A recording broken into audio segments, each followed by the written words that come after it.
새벽에 나오신 모든 분들에게 하나님께서 말씀의 능력, 기도응답 주시기를 소망합니다. 오늘 우리는 잠언 11장 말씀을 살펴보게 됩니다. 11장을 보시면 하나님께서 미워하시는 것, 기뻐하시는 것이 1절부터 나와 있습니다. 1절을 한번 볼까요? 속이는 저울은 여호와께서 미워하신다. 그러나 공평한 추는 그가 기뻐하신다라고 나와 있습니다. 우리는 늘 하나님을 기쁘시게 하는 삶이 무엇일까에 대해서 고민을 참 많이 합니다. 그런데 여러분, 구약과 신약을 보면 하나님은 분명하게 내가 뭘 기뻐하고 뭘 싫어하는지에 대해서 명확하게 말씀을 알려주고 있죠. 근데 희한하게도 사람들은 이것을 애써 외면하거나 또 잘 모르기도 합니다. 여러분, 첫 번째 메시지를 먼저 살펴볼까요? 하나님께서는 말씀에 기초한 경제 정의가 사회에 실현될 때 기뻐하십니다. 여러분, 속이는 저울은 무엇입니까? 물건을 팔 때, 또 측량할 때 속여서 판다는 것이죠. 이게 여러분 지금 이방 사람들에게 말씀하시는 게 아니고 하나님을 믿는다고 자부하는, 선민이라고 자부하는 이스라엘 백성들 사이에서 이런 일이 횡행했다는 것입니다. 여러분, 우리가 교회를 다닐 때 많은 사람들이 시험 들었다는 이야기를 듣지 않습니까? 근데 그 시험을 들었다는 내용을 많이 들어보면 교회 직분자들이 사기를 쳐서 얼마나 많은 사람들이 상처를 받고 그것 때문에 교회를 다니지 못하겠다고 하는 청년들이, 또 사람들이 많은지 모릅니다. 속인다는 것이죠. 하나님을 내가 잘 믿는데 어디 교회 누구인데 이러면서 속여버렸다는 것입니다. 여러분, 오늘 성경은 분명하게 이야기하고 있지 않습니까? 그게 바로 하나님께서 미워하시는 행위라고. 그러나 공평한 추는 하나님이 기뻐하신다고 분명히 말씀을 통해서 알려주고 있습니다. 한국교회는 지나치게 개인의 경건을 강조하다 보니까 개인적으로 말씀을 묵상하고 기도하는 것은 잘하는 것 같은데, 실제적으로 이웃과의 삶에서는 공의롭고 정의롭고 의롭고 화평을 추구하는 것은 너무 연약한 것을 보게 됩니다. 그러면 근본적으로 개인의 경건이 과연 올바른 것인가를 또 묻지 않을 수가 없죠. 여러분, 개인적으로 말씀을 깊이 묵상하면 이웃을 사랑하는 것, 하나님이 기뻐하시는 정의로운 삶은 바로 경제적인 것을 통해서도 이루어져야 하는구나. 그럴 때 어떻게 해야 될까요? 품삯을 정당하게 지불하고 이주 노동자에 대해서 함부로 대하거나 이렇게 할 수가 없다는 것입니다. 그래서 여러분, 속이는 저울 공평한 추는 하나님이 미워하시고 기뻐하시는 것을 말씀하시는데요, 그것은 바로 하나님을 공경하는 삶이 무엇인가에 대해서 설명하고 있습니다. 잠언 14장 31절에 뒤에 나오죠. 먼저 한번 볼까요? 화면을 보시면 같이 한번 읽어보겠습니다. 가난한 사람을 학대하는 자는 그를 지으신 이를 멸시하는 자요, 궁핍한 사람을 불쌍히 여기는 자는 주를 공경하는 자니라. 여러분, 가난한 사람, 궁핍한 사람을 불쌍히 여기는 것은 하나님을 공경하는 자라고 알려주고 있습니다. 레위기서를 보면 너희는 거룩하라고 말씀하시는데, 하나님을 거룩하는 것은, 하나님을 거룩하게 하는 것은 무엇입니까? 하나님 앞에 거룩하게 사는 삶은 예배의 자리를 지키는 것이지만, 후반부로 갈수록 가난한 사람을 돌봐라, 너희가 추수할 때에 가난한 사람들을 위해서 밭 한 모퉁이를 남겨두라고 분명하게 말씀을 하십니다. 그게 바로 거룩이고 그게 바로 하나님을 공경한다는 것이죠. 여러분, 왜 이 땅에 이렇게 점점 더 잘 사는 사람들은 잘 사는 사람들끼리 가난한 사람은 자꾸 내몰려서 변두리로 밀려나고 있을까요? 다 같이 하나님을 믿는다고 하지만 우리도 어느덧 세상의 가치관과 똑같이 거리 하나를 두고 이쪽은 잘 사는 사람, 이쪽은 가난한 사람들이 있으면 통행조차도 막아버리는 시대가 지금 이 시대에 버젓이 횡행하고 있지 않습니까?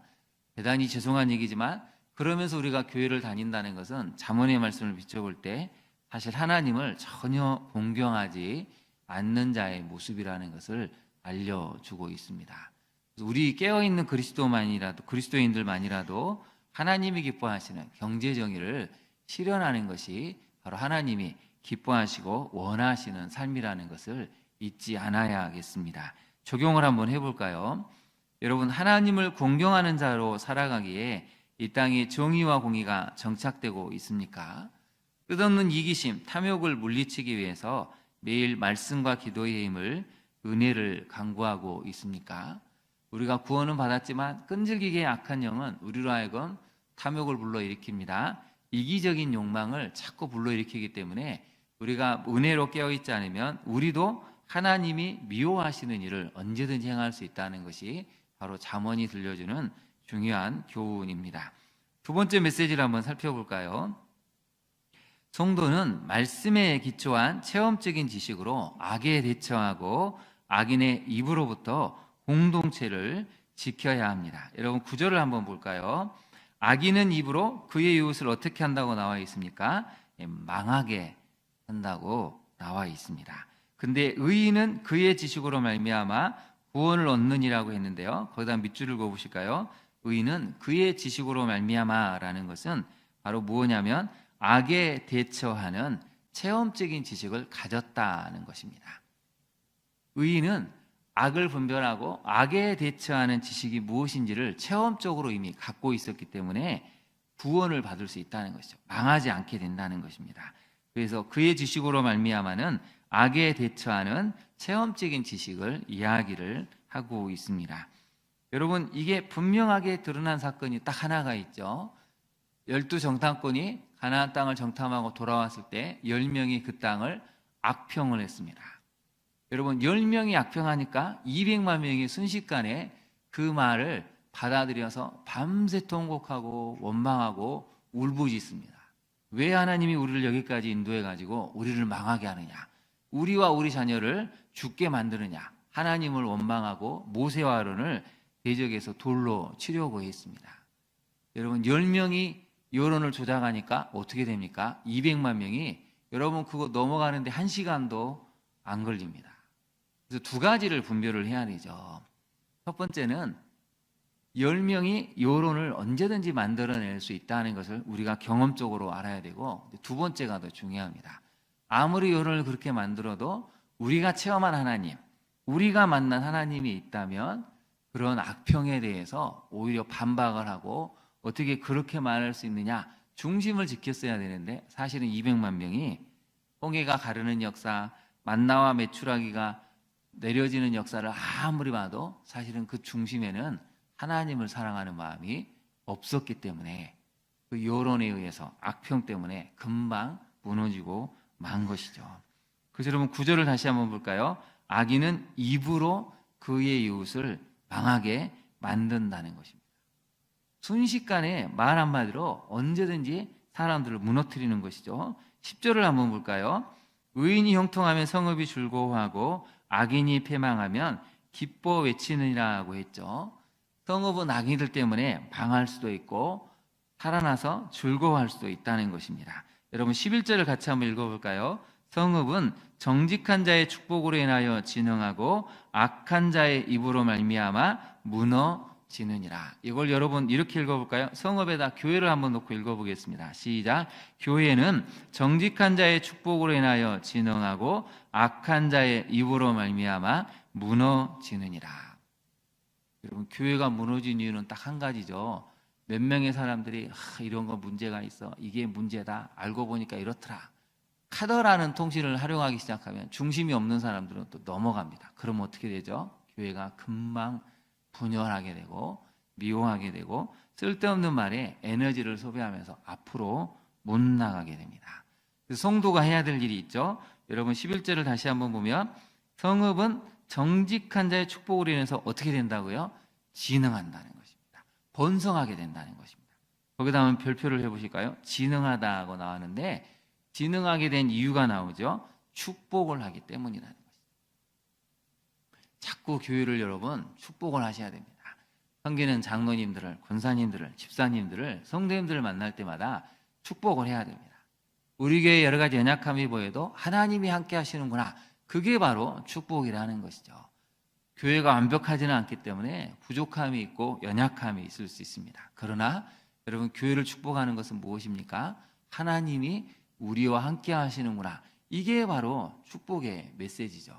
그래서 우리 강양중앙교회를 볼 때마다 하나님이 우리와 함께 하시는 교회, 말씀이 있고 기도가 있고 성도의 계좌가 충만한 교회라고 우리가 고백하는 것이 교회를 복되게 하는 것입니다. 특별히 여러분 사역자들을 볼 때마다 정말 위에서 기도하시고 하나님의 말씀대로 살아갈 수 있도록 말씀을 잘 전할 수 있도록 기도하는 것이 바로 11절에 나와 있는 정직한 자의 축복하는 모습이라는 것이죠. 적용을 한번 해볼까요? 여러분, 악을 품고 교묘하게 퍼뜨리는 말들로 인해서 공동체가 무너짐을 경험해 본 적이 있습니까? 많은 교회들이 교묘한 말로 인해서 새로 이제 이 교회들이 다 그렇지 않습니까? 리더십이 교체될 때 원로 목사님, 은퇴하신 목사님과 새로운 담임 목사님들 사이에 갈등과 긴장이 있습니다. 왜 그렇습니까?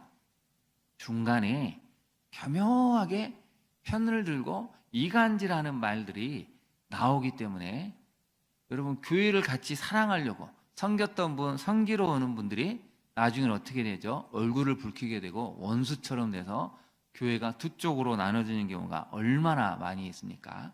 그건 여러분, 말 때문에 그렇습니다. 말로 교회를 망하게 만들었다는 것이죠. 말로는 뭐 은퇴하신 목사님, 원로 목사님을 이해합니다, 담임 목사님을 이해합니다 하지만 결과는 말로 인해서 하나님의 교회가 두 쪽이 나는 경우가 굉장히 많은 것을 우리가 사실은 많이 보고 있습니다. 교회를 세우기 위해서는 어찌됐든 은혜의 말을 하고 축복의 말을 해야 한다는 것이죠. 그래서 여러분, 말씀에 기초한 복 있는 말들을 통해서 가정과 교회 공동체는 부흥하고 즐거워하고 있습니까? 만날 때마다 감사할 수 있고 기뻐할 수 있고, 또 여러분, 복 있는 말은 책망도 할 수 있어야 됩니다. 잘못된 길을 갈 때는 이건 아닙니다 라고 하는 것이 그 사람을 살릴 수 있는 복된 말이라는 것이죠. 그래서 우리는 지혜를 갖춰야 됩니다. 어떻게 말해야 되는가, 어떤 것이 교회를 위하고 사역자를 위하고 성도를 위하는 것인가 분별하게 될 때 오늘의 이 11절 말씀처럼 정직한 자의 축복을 인해서 진흥할 수도 있지만 우리의 잘못된 입으로 통해서 무너질 수도 있다는 것이 잠언이 들려주는 중요한 교훈입니다. 세 번째 메시지를 한번 살펴볼까요? 하나님께서는 나눔과 섬김의 구제를 통해서 인간다움이 이 땅에 실현되기를 원하시는데요. 24절을 한번 볼까요? 24절부터 보시면 흩어 구제하여도 이 단어가 나옵니다. 25절을 보시면 구제를 좋아하는 자는 이렇게 나와 있죠. 26절에 보면 곡식을 내놓지 아니하는 자, 그런데 파는 자는 이렇게 나와 있습니다. 무엇을 얘기하는 것입니까? 하나님이 주신 복을 가지고 흘려 보내라는 것입니다. 24절을 다시 한번 보시면 여러분, 흩어 구제하여도 더욱 부하게 되는 일이 있는데 반대로 지나치게 과도하게 아끼면 가난하게 될 뿐이라고 알려주고 있습니다. 25절도 구제를 좋아하는 자는 풍족하여지죠. 남을 윤택하게 하는 자는 자기도 윤택해진다고 하나님은 말씀을 통해 알려주고 있습니다. 여러분, 왜 구제가 필요합니까? 구제가 필요한 대상은 하루 한 끼를 먹기가 힘들 정도로 인간다움이 상실되는 환경에 놓여 있습니다. 내가 누군가를 구제하게 되면 바로 그 구제를 통해서 하나님이 원래 만드셨던 인간의 형상을 회복하게 된다는 것이죠. 그래서 여러분, 하나님은 계속해서 이웃사랑을 통해서 사실은 무엇을 말씀하고 싶어 하시냐면 하나님이 창조하신 형상의 삶, 온전히 복받는 삶으로 다시 회복시키기를 원하시기 위해서 우리가 구제하기를 말씀하고 계시는 것입니다. 특별히 여러분, 26절을 보면 곡식을 내놓는 자, 파는 자 두 가지 말씀이 나오죠. 곡식을 내놓지 않는 사람이 있고 파는 사람이 있습니다. 역사를 보면 흉년이 들 때 부자들 중에 내놓는 사람이 있죠. 그러나 끝까지 살지 않고 오히려 이웃들을 힘들게 하는 사람들도 있다는 것입니다.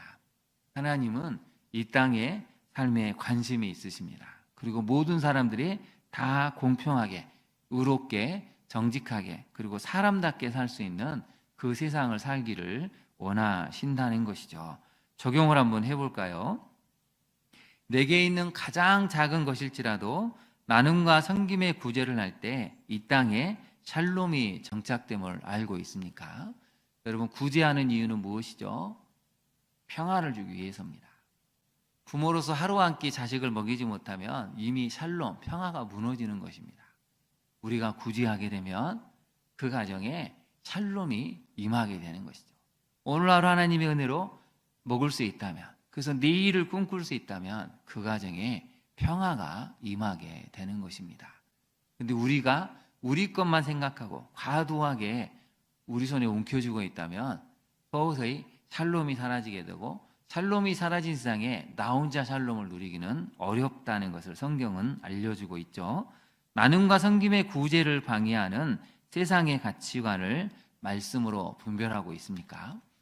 자꾸 세상의 가치관은 나만 행복하면 된다라는 가치관을 강요를 하고 있습니다. 그렇다 보니까 나누는 삶, 섬기는 삶에 대해서 인색하게 되고, 아니 내가 이렇게 열심히 벌었는데 왜 그렇게 게으르고 가난한 사람, 요새 이게 가장 문제인 것 같습니다. 가난한 사람을 자꾸 게으르다, 그리고 뭔가 문제가 있다는 식의 이런 분위기가 많이 형성되고 있습니다. 여러분, 저도 이제 청년들의 관심이 많다 보니까 신문이나 언론을 자꾸 이제 주목해서 보면 이런 분위기가 최근에 몇 년 동안 급속히 확산되고 있습니다. 근데 여러분 생각해 보십시오. 어느 정도 부유한 대학생들이 학교를 다니면 어떻게 될까요? 이 친구들은 알바를 하지 않아도 됩니다. 공부에만 집중하니까 학점도 잘 따죠. 넉넉하니까 자기 개발에 토플 학원을 다니거나 뭘 해도 넉넉하기 때문에 문제가 없습니다. 근데 어려운 친구들은 알바를 해야죠. 공부를 해야죠. 두 개를 다 병행하기 어렵기 때문에 둘 다를 잘 해내지를 못하는 경우가 많습니다. 우리가 이런 것을 분별하게 될 때 하나님이 원하시는 올바른 삶, 이웃을 사랑하는 삶이 무엇인가를 깨닫게 되고, 우리 다음 세대를 위한 좋은 경제적인 정의를 실현할 수 있게 된다는 것이죠. 오늘 이 잠언 11장은 거기에 대한 말씀입니다. 그래서 마지막으로 우리 27절을 읽고 마무리를 할까요? 27절인데요. 선을 간절히 구하는 자는 은총을 얻으려니와 악을 더듬어 찾는 자에게는 악이 임하리라. 아멘. 여러분, 선을 간절히 찾으셔서 하나님이 주시는 은총을 경험하는 우리 성도님들 되시기를 진실로 축원합니다. 기도하겠습니다. 하나님, 오늘의 말씀을 통해 살펴보았습니다. 하나님은 정말 말씀에 기초한 경제정의가 이 땅에 정착되기를 원하고 계심을 살펴보았습니다. 가난한 사람들을 긍휼히 여기고 그들을 도와주는 것이 주님을 공경하는 것임을 깨닫습니다. 무엇보다도 하나님, 우리의 입술이 정말 교회를 부흥케 하고 가정을 살리는 입술이 되기를 원합니다. 말 한마디가 얼마나 공동체를 무너뜨릴 수 있고 수많은 사람들 마음에 분열과 갈등, 다툼을 일으키는지를 또 말씀을 통해 깨닫습니다. 늘 우리의 입술은 교회를 살리고 부흥케 하는 입술로 우리 입술이 사용될 수 있도록 우리 중심을 잘 지킬 수 있는 말씀의 은혜를 허락하여 주옵소서. 무엇보다도 우리에게 주신 은혜 이웃에게 흘려보내고 이웃을 섬기는 데 쓰기를 원합니다. 사람답게 살기 위해서 몸부림치는 우리 청년들을, 또 다음 세대를 위해서 우리가 가진 복을 흘려보내고 그들이 살아나서 다시 한번 이 땅을 하나님의 정의로 세울 수 있는 그러한 놀라운 기틀을 만들어가는 이 땅의 교회와 성도들이 되게 하여 주옵소서. 예수님 이름으로 기도합니다. 아멘. 하늘에 계신 우리 아버지, 아버지의 이름을 거룩하게 하시며 아버지의 나라가 오게 하시며 아버지의 뜻이 하늘에서와 같이 땅에서도 이루어지게 하소서. 오늘 우리에게 일용할 양식을 주시고 우리가 우리에게 잘못한 사람을 용서하여 준 것 같이 우리 죄를 용서하여 주시고 우리를 시험에 빠지지 않게 하시고 악에서 구하소서. 나라와 권능과 영광이 영원히 아버지의 것입니다. 아멘. 함께 기도하겠습니다. 오늘의 주신 말씀을 생각하고 이 땅에 정의로움이, 경제정의가 회복될 수 있도록 또 우리의 말이 교회를 살리고 성도를 살리고 가정을 살릴 수 있는 말이 될 수 있도록 특별히 구제함을 통해서 우리 다음 세대를 살려낼 수 있는, 가난하고 어려운 이웃들이 사람답게 살 수 있는 그런 기틀을 만들어가는 이 땅의 교회와 성도들이 될 수 있도록, 또 무안항 공항에서 일어난 이 끔찍한 사고로 인해서 많은 유족들이 슬픔에서 헤어나지 못하고 있습니다. 주님의 위로가 있을 수 있도록 다시는 이 땅에 이런 비극이 발생하지 않도록 우리 시간 주님의 이름을 부른 다음에 간절히 기도하겠습니다. 주여